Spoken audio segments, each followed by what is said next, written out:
These talks, how far have they got so far? How far will they go? Are they at all realistic? Because you're foes, right? You and Fatah and Hamas are foes.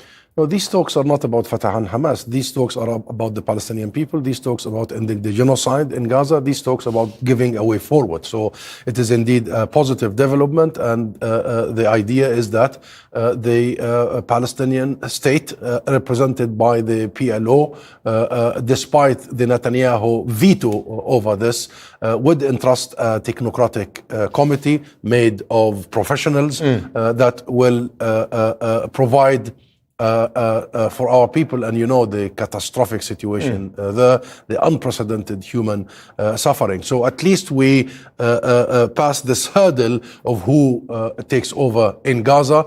Only Palestinians will take over in Gaza, right. And Palestinians have addresses and national legitimacy. So no more bad blood between Hamas and Fatah? This is not about.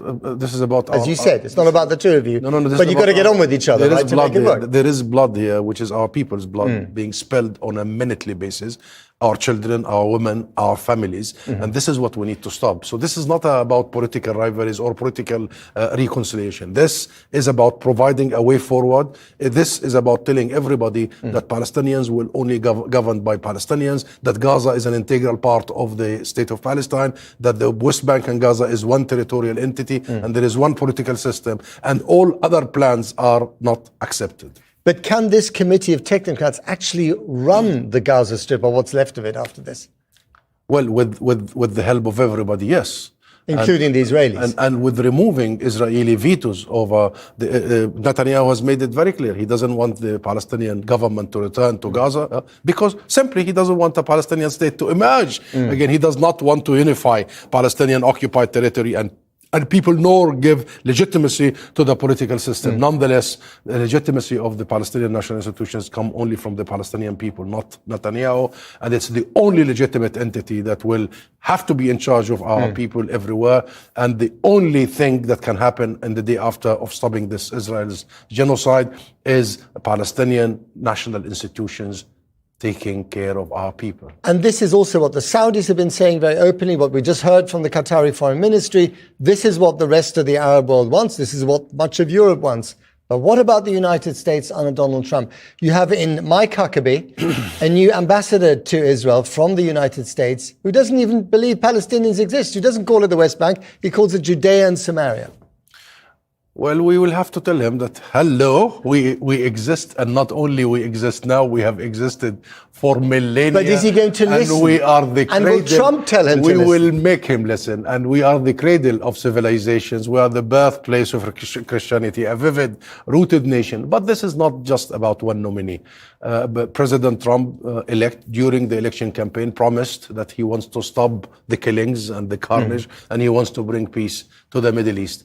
We take that to heart. Right. And so you think it could be good news for your cause? Well, we want it to be good news. I don't know if it could or not, but we want it to be good news, and we want to make sure that any opportunity is tapped in. And the one most important priority right now is to stop the killing, to stop the mass murder, mass destruction against our people, and then to start the journey of healing and rebuilding. And from there, we move to a political horizon. Okay. And one of the priorities for Mr. Trump, the president-elect, is to get the hostages released. He wants them released before he takes office, presumably because he doesn't want to deal with it when he's in office. So can you persuade Hamas to get those hostages released as a gesture of goodwill? There is a UN Security Council resolution that was tabled by the US, actually, by the US administration in May 2735. And that UN Security Council resolution includes all the stages, include all the steps, including the release of all hostages. So we need to implement that UN Security Council resolution. So President Trump, when he starts in his second term, he will have a ready formula to actually implement. And if he gets that, if those hostages are released, he can then build on something more positive, you hope. Yes, indeed. Not only we hope, we want to see him and the rest of the international community learning the lesson of the last awful 14 months, which is we have got to visit the root cause of all this. We have got to uproot the cause of this, which is occupation and colonization and besiegement and apartheid and all this system of supremacy. This is about time that we end it once and for all and actually establish an independent sovereign state of Palestine with Jerusalem as its capital. Ambassador Zomlot, thank you very much indeed.